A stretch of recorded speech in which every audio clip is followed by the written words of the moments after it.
Paul, I remember you did my DNA test, and it came out that I was the sporty type with a high pain coefficient. I've never played a sport in my life, but that's different.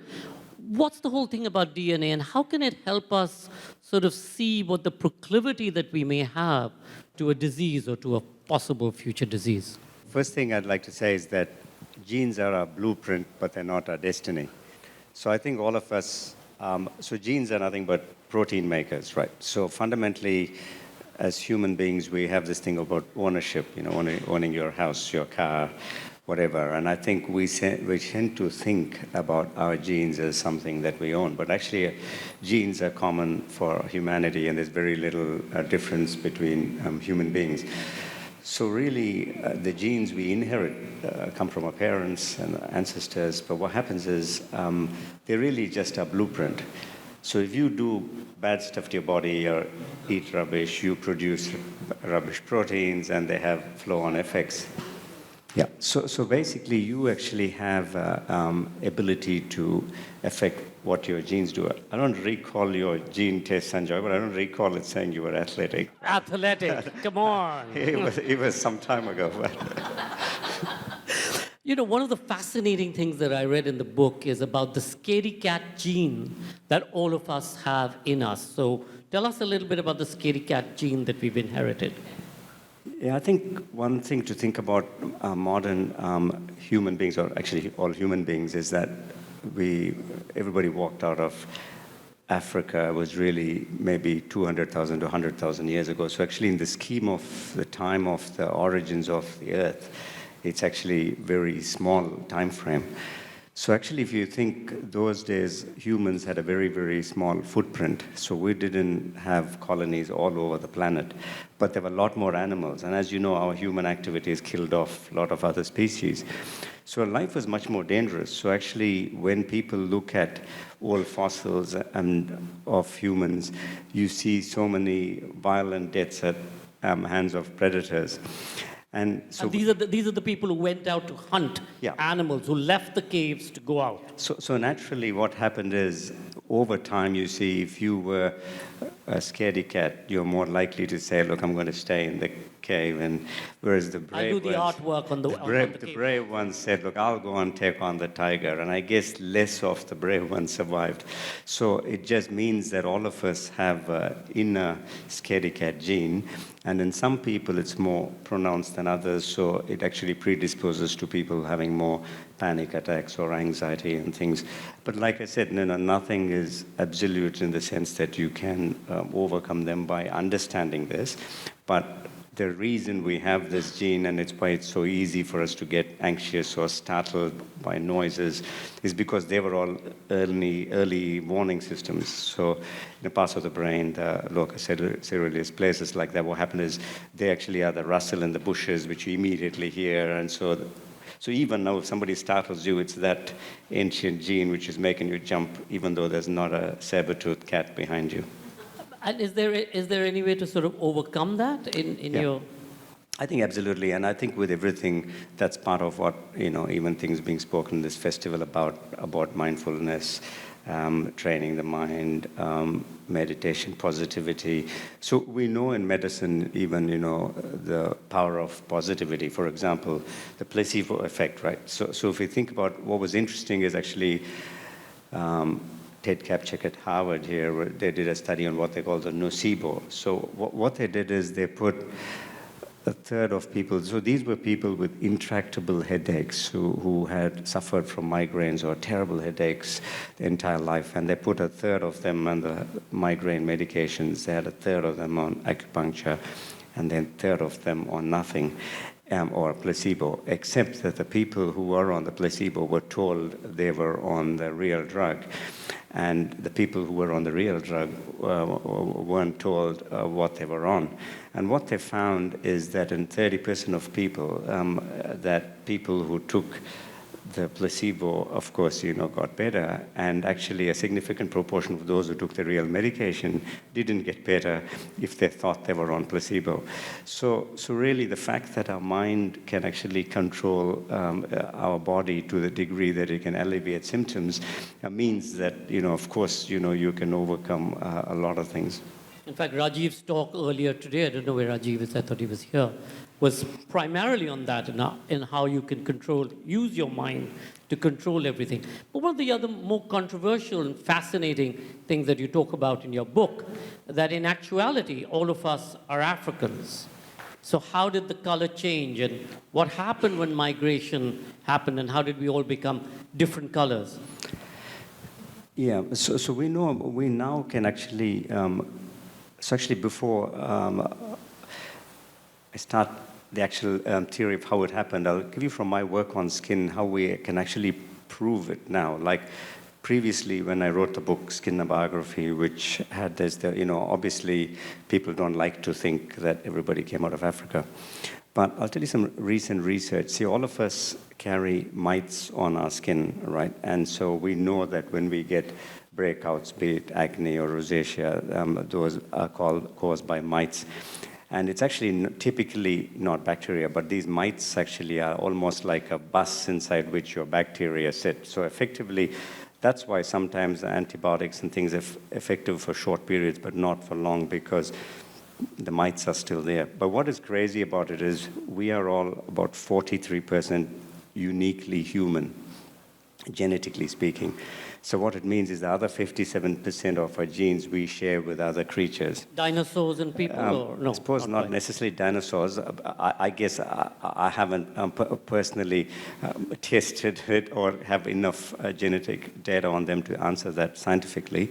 But I mean like bacteria and viruses and all other creatures. So it's quite crazy that when we think of these creatures within our bodies, they are not only within us, but they're effectively us. Right. So what happens is when we looked at people who have acne mites or rosacea mites, the Demodex folliculorum, which live in the hair follicles, the people who were out of Africa, even if they've been living in the US for 300 years, 200 years, they still have only the mites for Africa. Right. And it's interesting that the people in Europe have developed the mites for Europe, which evolved the mites for Africa, and the people in Asia, for the large part, have the European mites, the Asian mites. There's a small subset of people like traveled across South India, Andamans, Philippines, down to Australia, that became the Aboriginal people there. So they have genes for Africa. But what's interesting is that conclusively proves that, the human origins was out of Africa. So how did our skin color change? So for that, really, sorry if this story is a bit long, but really the brain is just a computer. And a computer needs a cooling system.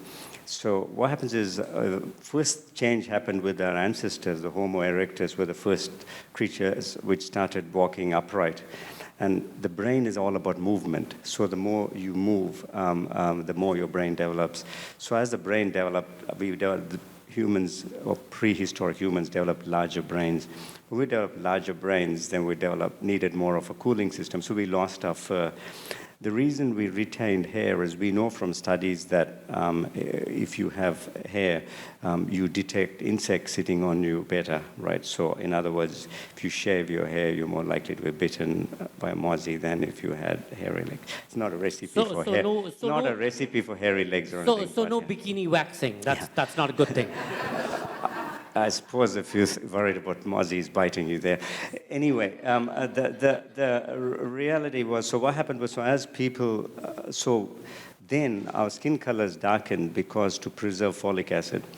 Evolution is all about propagation of the species. It doesn't care about beauty or cancer because typically you lose your beauty or you get cancer after your reproductive peak. So fundamentally, evolution is all about what's good to propagate the species. So we know that if you expose folic acid to light, it gets lysed, what we call photolysis. So therefore, our skin darkened in Africa to preserve folic acid. But the beauty of evolution and nature is that these genes evolve over millions of years and they actually predict what's going to happen. So there was a predictive power in this evolution which realized that if our skin is getting darker, then we're not going to be able to absorb vitamin D.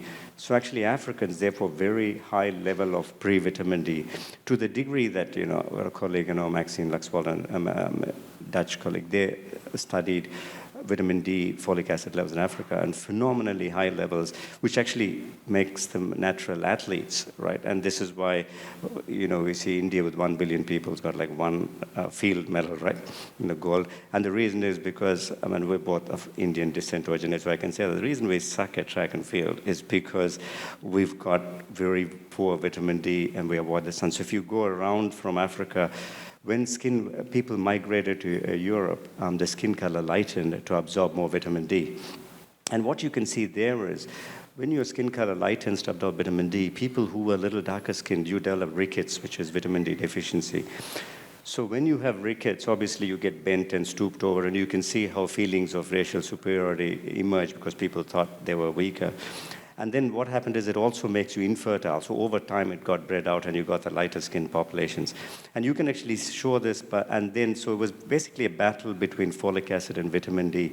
Then when people migrated over to India, skin again darkened because in the tropic, again, it's trying to preserve your folic acid. But we have low vitamin D levels because we didn't have as long an evolutionary, launch pad as happened in Africa. But we can show that normally. So for example, if you look at the Inuit people, like in the north of Canada or Arctic, their skin is darker because their exclusive diet was like a polar bear diet, which was very high in, vitamin D. So their skin didn't need to lighten. So in fact, the interesting thing, I mentioned it before, being a skin expert in skin tumors, I'm often asked to operate on animals. So if you look at a polar bear and you shave the skin, it's actually got black skin. And the reason for that is we know this from an evolutionary biology point of view, that polar bears were brown bears which migrated along with humans. Humans were going there, thought there'll be some food source for us. They also followed them. And eventually, their diet is so high in vitamin D, they didn't need to lighten their skin. So fundamentally, all our skin colors came between the battle between these two vitamins, so a combination of diet and climate. But the reason we don't see those changes now is because our diets are all homogenized in an industrial age. We may have different cuisines, but by and large, we're all eating processed stuff. We're all eating stuff which is available everywhere. Like what I mean is I can get the same organic food here as I can get in New Zealand, or you can get in India, or if you're eating junk food, you can get the same junk food everywhere. So literally, you're not going to see this kind of a dramatic change. Plus, these happen not just in our lifetime changes. Going back to India specifically, even the caste, you can explain, like upper class were vegetarians, right? So over time, their skin lightened. So then it became a perception of, having lighter skin meant. So you can explain a lot of these, both social, biological, and things. One of the other fascinating things is really about the diet, why McDonald's is bad for you, etc. Tell us a little bit about how diet has made us, and the whole issue today of whether it's, GMO, created new wheat, etc., that doesn't agree with our systems, and the allergies that we are now seeing that are sort of afflicting many of us much more than it used to be before. The first question of McDonald's I can't answer because they sponsor me. No, I'm just kidding. No. If they sponsor you, Dr. Maria is going to be like, you're out of the door right now. No, I'm just kidding. Anyway, just pardon my Kiwi sense of humor. We're all irreverent about most things. So we know that processed diet, I think I was just recently saw an article where a cheeseburger broke the record for lasting 17 years in somebody's attic where the mice hadn't eaten it. And it had broken the previous record by about 8 months from a Big Mac. Right. And the thing was, the mice had eaten the paper and the wrapping and everything else, but they thought, hang on, this ain't this meat. Is dodgy. Right. So fundamentally, the problem why we can get away with this, I suppose, as humans and eat these things, is fundamentally because we don't have intuition. Right. So that goes from everything to our understanding of population to an understanding of biodiversity. And I remember talking about this, like in India, like where people, like in Crocodile Bank, I was talking to Romulus Whitaker once, and this, I'm just digressing to explain a point that if you put, he was breeding crocodiles, and you had a lot of crocodiles in one area, and after a while, the females bury their eggs at a different temperature and produce males if they think the area is getting more crowded. But for us, you see, the discussion is one species was never need to decimate the others and colonize the world to the degree we've done, but we're not intuitive about it. So the same way, we're not actually intuitive about our diets, so we don't really know what's good for us. So when we did the gene test, I must say, I thought I was a slow metabolizer of coffee because I don't sleep if I have coffee after, say, noon. But it wasn't intuitive. I was actually a fast metabolizer. So we don't actually know how our metabolism intuitively as animals do. So the thing with McDonald's was actually, there was a study done of burger and Coke, what they call the American cafeteria diet. That was the study, it was what it was called on. So, and they tried it on mice. And it was quite interesting because obviously mice put on weight and they became more sluggish and they weren't running around on the wheel like the other mice, but they actually got more angry and some got depressed, and the mice hated mice that looked different. No, I kid you not. This is really a thing that how much our diets influence our body and mind. So I guess from the point of view of McDonald's or any fast food is because it's so processed. There's so little genetic evolution of us as a species. We're the same. We're not different people from where it came about. So we weren't naturally meant to eat this kind of stuff. So naturally, the more unnatural you eat, the less good it is for you. And I guess then it comes with the diseases to do with overconsumption. You know, we know that in most of our Western countries, most of the diseases are from overconsumption, like overnutrition rather than undernutrition. So in other words, people having too much sugar or too much fat. So you look at ancient times, the only sugar people got was from honey, right? So if you look at salt, the amount of salt ancient times was 1.5 grams. Now WHO says don't have more than 5 grams a day. So all of these restaurants that we keep driving past with says, eat all you want, or eat as much fish as you wish to. That's not a great idea. Yeah, I think, as with anything, right, it's probably also commonsensical that too much of anything is not a good thing, right? But I think partly you're raising a very interesting thing about the research done on the blue zones of the world, you know, where people live longer, like Sardinia. I suppose in the US there's Loma Linda because at a Seventh-day Adventist population, you had Icaria and Greece, the well-known places. But one of the things people found is that people interacted a lot with other people intergenerationally. They danced, they ate a lot of natural fresh food. There was very little processed food. These islands literally had no fast food. They ate a lot of seafood, those people. But what was interesting was that they had a philosophy that you ate enough that you could eat another dish, right? Like you always felt that you ate, but you didn't eat that you were full up and that you always had room for having another portion of something. And I think that's probably the message. But is that something that comes from scarcity, the fact that you don't know where your next meal is coming from, or? I think it is just gluttony, really. I think to be honest, the only creatures that really have that gene actually are wolves and things like that. So we can see the transition from wolves to dogs, right? So we researched wolves and the genetic changes from a wolf to a dog. And what was interesting is the only difference literally from a wolf to a dog is a dog can digest starch and a wolf can't digest starch. So you basically make a wolf digest starch and it develops the mannerisms of a dog, and the rest is just breeding. Now, what was interesting in this case is wolves have a gene where they don't know, of course, when their next meal is going to come from. Most wolves, as you can see, are skinny. So they'll just grab everything they can get, then they don't get another meal. So that's why, you know, many of our dogs are fat because it's really the parents or the humans' fault because we think they are like our babies. But they're not meant to eat. they're meant to eat like wolves, so we're not supposed to overfeed them. But I think, and a dog is not going to open the fridge and eat, right? So therefore, I mean, maybe some are trained, but the reality is that you have to watch their diets.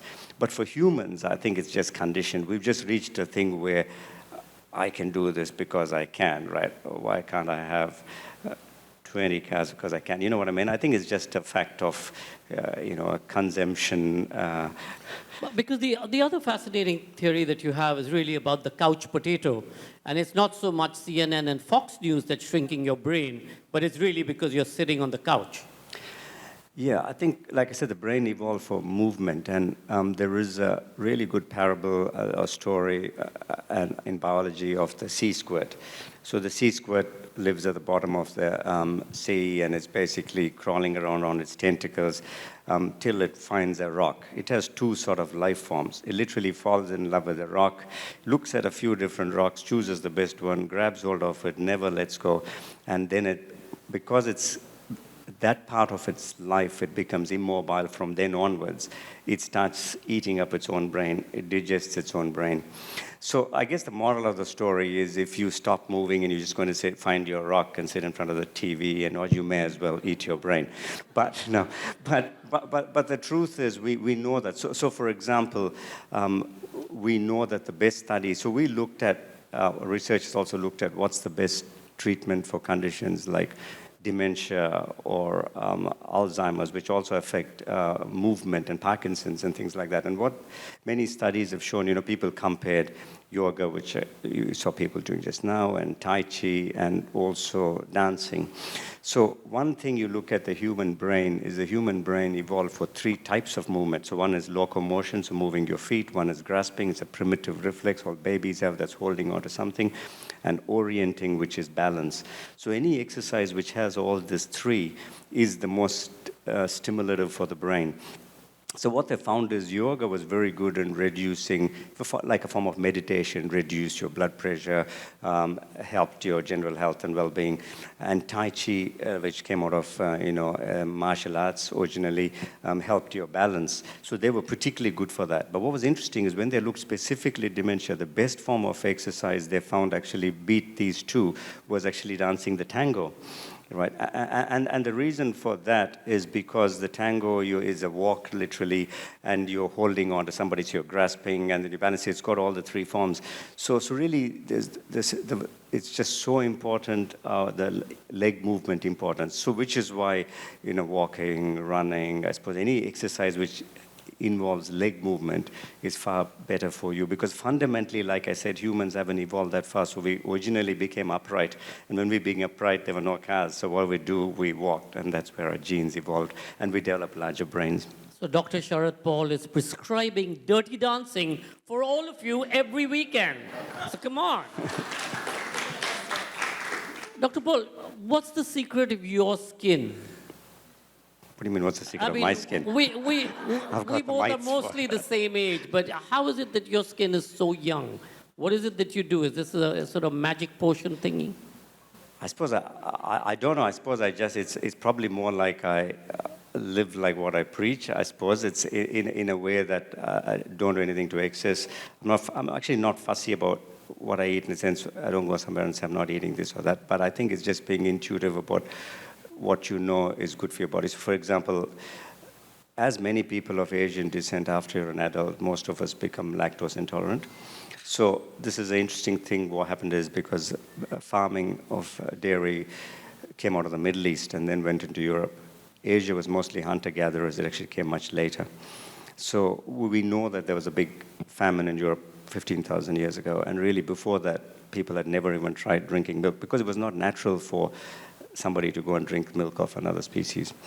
And so literally the people who couldn't tolerate it actually died out and so you had a proportion which survived who were ill. But so I guess things like that, once you know what's good for you, what's not good for you, you don't necessarily have to be a fussy or a pain. But what happens is you can just, I suppose, live your life. I suppose one thing I should say is, I've said this about skin, and my research is very multidisciplinary. So yesterday I was speaking at the SFU here on philosophy behind skin and humanities. And one of the things we'll talk about is Skin is universal because it's our only universal organ. So the creatures without brains, like I said, the sea squirt, the creatures without hearts, like the starfish, but they still have their own likes and dislikes, right? So our brain fundamentally evolved for movement, but skin is our only universal organ. So you can, if you think about it, like even from Aristotle time, they wrote that all other organs evolved for well-being and not being. So if you think about it, right, you can live without your eyesight, hearing, smell, taste, but you can't live without touch. So therefore, I think whatever is good for skin, I've often said, you can't have bad health and good skin, or you can't have good health and bad skin. So for me, I guess the reflection is that till a recent thing with COVID where it laid me down for a few, I mean, I got it over the weekend and then I was actually feeling fine, but I couldn't work. So the first time since I trained as a doctor like 35 years ago, this was the first time I ever lost a working day because of illness. So I think that sort of reflects in my skin if you think it's good. And, you know, one of the fascinating things in the new book that you've done is really about DNA and how you're able to predict in many ways what illness could afflict you, whether it's cancer or whether it's a tumor or whatever. Tell us a little bit about that research and how did you get to some of the findings there which are so interesting? I think firstly I must say that my focus, so I know about this because that's what I researched, but my focus is literally about using genetics more for as a blueprint for wellness. So I don't personally, like if you just did geneticsofhealth.com, you can actually go and order your gene test off my website here in the US and we'll send you some kits. But that's really about wellness. We don't test for illness simply because I think partly, like we were talking about the anxiety gene or the scaredy cat gene, what's the point in testing for stuff you can't do much about? Because it's going to screw you up so much that you're going to get some other diseases from it anyway, right? So I don't normally test for anything which we can't give you an action saying, do this and you can improve yourself. So I'm not into carte blanche testing for. Having said that, in medicine more and more, right, there's a universal, testing going on for picking mutations which can predict cancers. In my own work, outside all this, my main work is in cutaneous oncology, as in skin cancer. And we do use it more to decide which people benefit from which kind of treatments, because you don't want to, some of the treatments are pretty toxic in themselves, and if it's a life and death situation, you want to pick the most optimal. So I guess that's in that area where I use it. But answer your question, yeah, absolutely. Like even in the NHS and even the US, there's a large move towards developing tests which can identify cancers. I must say I'm tempered by the fact that what I was saying about this entire holistic thing, I'm really more in favor of a health span rather than a lifespan. So when I'm asked to speak at Silicon Valley and things like that, people are generally obsessed with living longer. We know that there's a certain limit within ourselves for longevity. So whatever research you do, whatever advances we do, roughly about 120 years is where it sort of is. I mean, you can live up, but you're not going to have any quality of life. And I really think it's best to maximize every day that we have and live it positively with the best quality of health and mind and body. And I really think, therefore, I actually think a lot of this kind of over-the-top longevity research for me is actually not even, I suppose, in a way, not environmental for the planet or for us as a species, because we simply don't want to have, if all of us live that long, what's going to happen to the next generation, right? So I think I'd rather live well and go when my time's up. But that's my personal philosophy. But to answer your question, yes, we can actually predict a lot of mutations. The tests being developed, which will pick a range of mutations which are common across some cancers, and so you would almost soon have a test which you could take, which would tell you, predict your cancer. Like what Angelina Jolie did. Yeah, that's more specific for breast. Yeah, absolutely. So the BRCA1 gene. So people who do for breast cancer, there's some evidence. There's certain genes where people have a very, very strong hereditary predisposition. But actually, now the tests are coming, which are even more universal, like the things where you go and get a test, and it will tell you, do you have a cancer somewhere, and then you try and zone in and find out. You know, the other fascinating thing that you've sort of alluded to is really the philosophy, and people like you or Dr. Maria, Dr. Singh, today talk about holistic healing practices. So being a medical doctor, you still look at all of everything else in the environment that helps you have a healthy and fruitful life. I think it's like I was saying earlier, there is a big connection between mind and bodies, and which explains even things like the placebo effect. It explains various, even other things that, like why should. So we know that the more we eat, so we're talking about movement, but the other thing we also know is the fatter your gut is, the skinnier your brain becomes, right? so, so it's these things like that. So we do know that there is a connection, not just from the brain as it is, but also the mind, body. And for me, the fascinating thing with skin is being our only universal organ for many creatures, that is our only sense organ.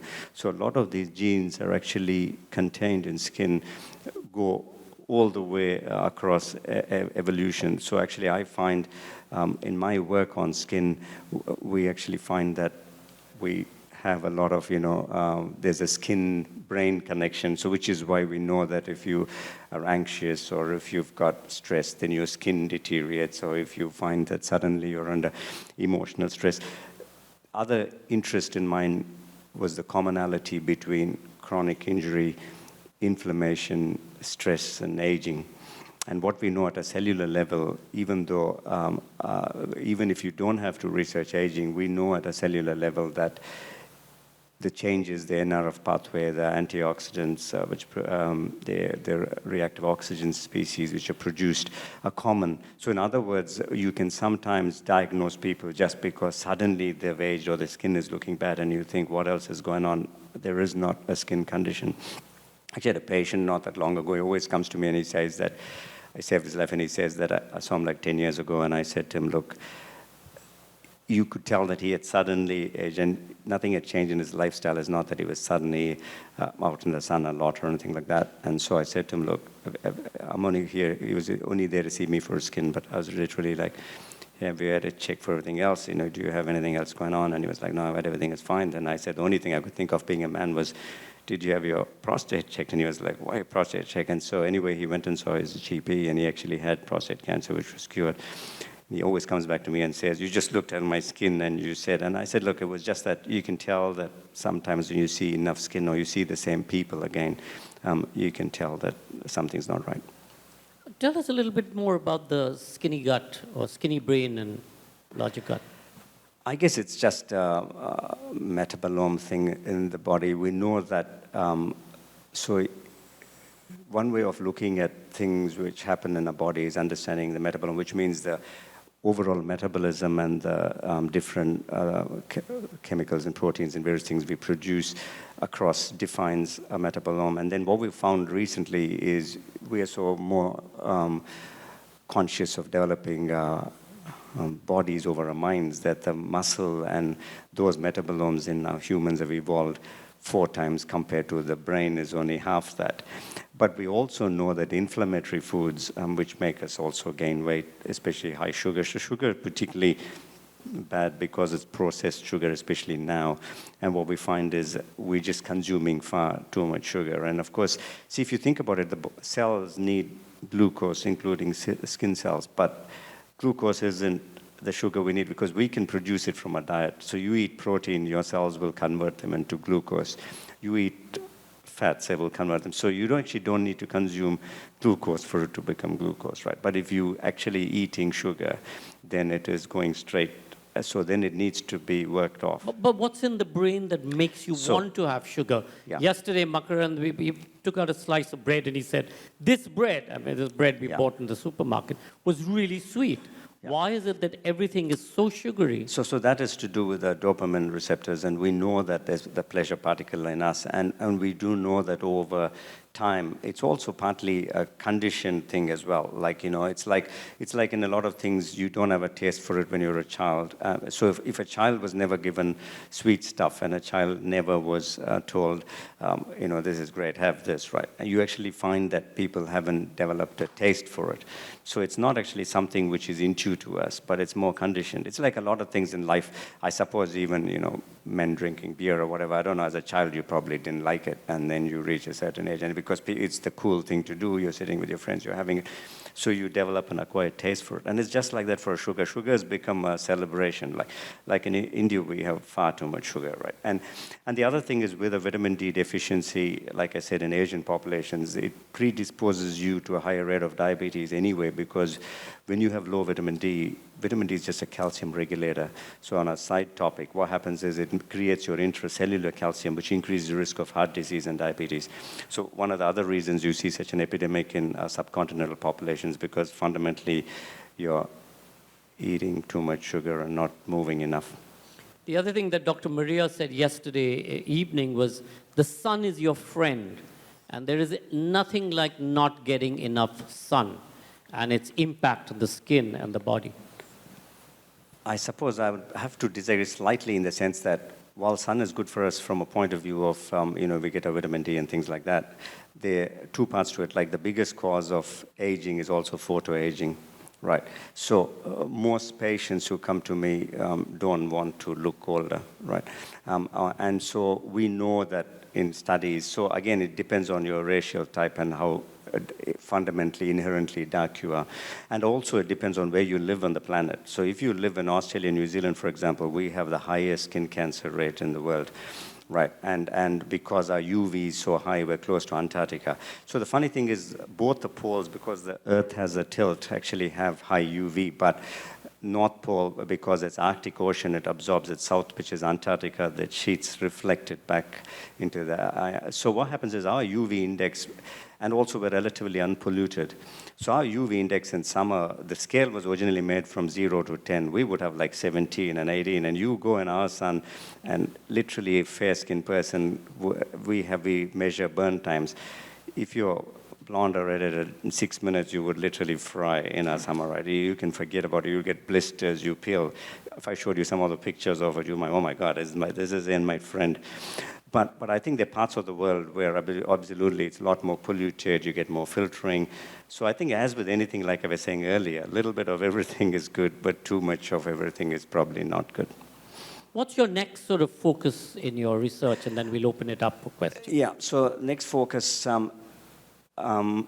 is really, I was asked to do a documentary on skin, but this is really more on things even one step beyond what we're talking about, which is even more at a philosophical level. So for example, do your skin cells age more at altitude?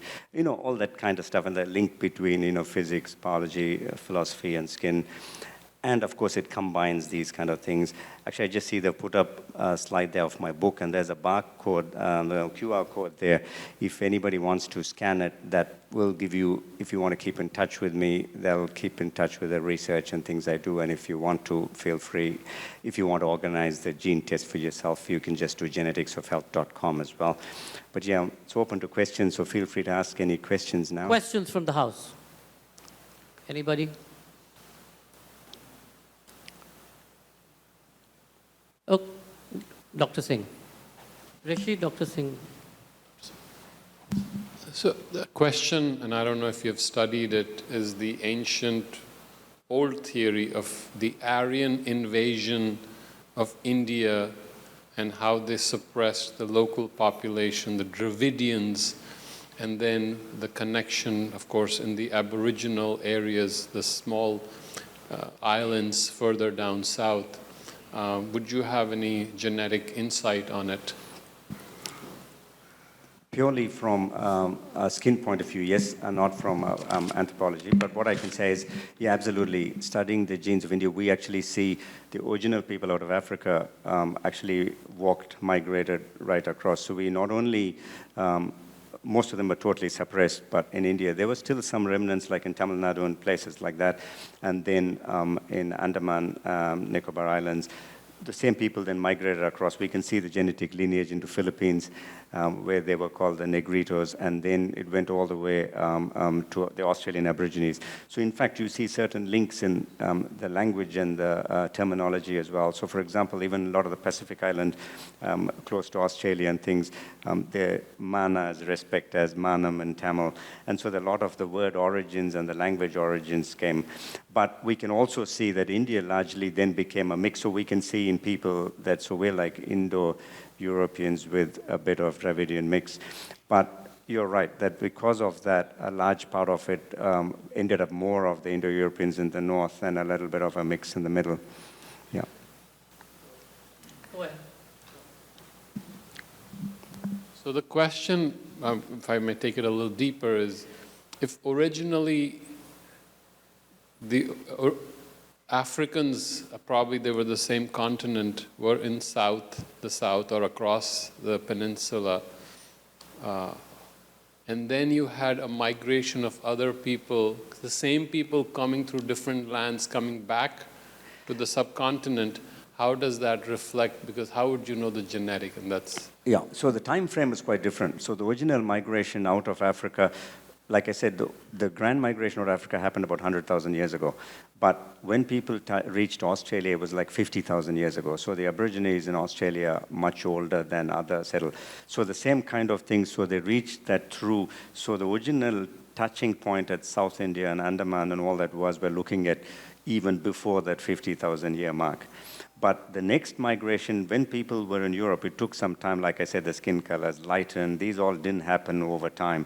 So we also know that, like if you look at the Baltic states, Latvia, Lithuania, Estonia, they were little warmer, so they could farm grain for the first time. So their skin lightened even more, and they became lighter. So we can see, whereas the Norwegians and things tan a bit better, so we can predict those. But that migration across coming in happened much more recently, in 10,000 years, 15,000 to 10,000 years ago. So there was actually a big difference. So we can see from the genes and the evolution of it that this new migration of Europeans coming was really much more recent. So it's like, what we've studied as Indus Valley and all those kind of things. But reality, we know from 15,000 onwards to 10,000, mostly around the 10,000. Anybody else?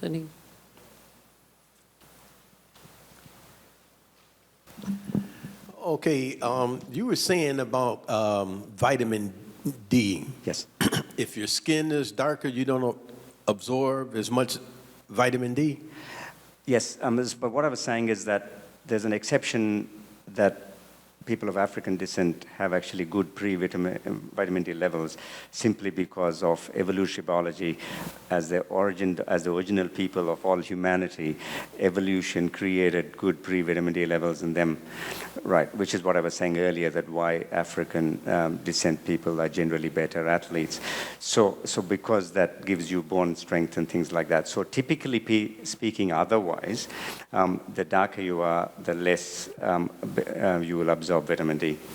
But that is true. But what I mean is some people out of Africa, especially the traditional people came out of Tanzania and things like that, they probably don't need to absorb so much because they actually have fundamentally pre-vitamin D levels, right? But what I mean is if you look at an Asian population, so if you went across to populations like India, fundamentally majority of the population, like I've always tested my patients with, I don't think, to be honest, I've never come across one patient in my career who had high vitamin D levels without supplementation in Asian subcontinental descent.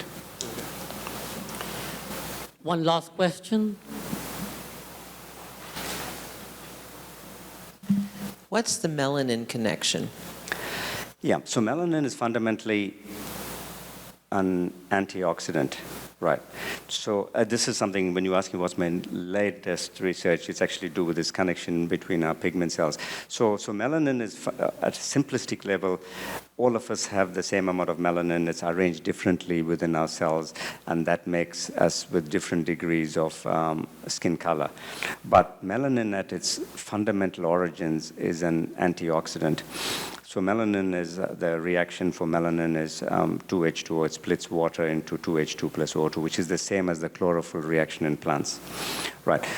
So basically, melanin is metabolically not just in skin, it's in our brain, it's in various parts. And again, because of that, so the melanin connection is at a simplistic level, one word answer is melanin makes our skin darker because it's trying to tan you. Why is it trying to tan you? Because like I said, too much sun is not good for you. So if you get too much sun, it's trying to protect your cells from getting sun damage, so it's trying to tan you.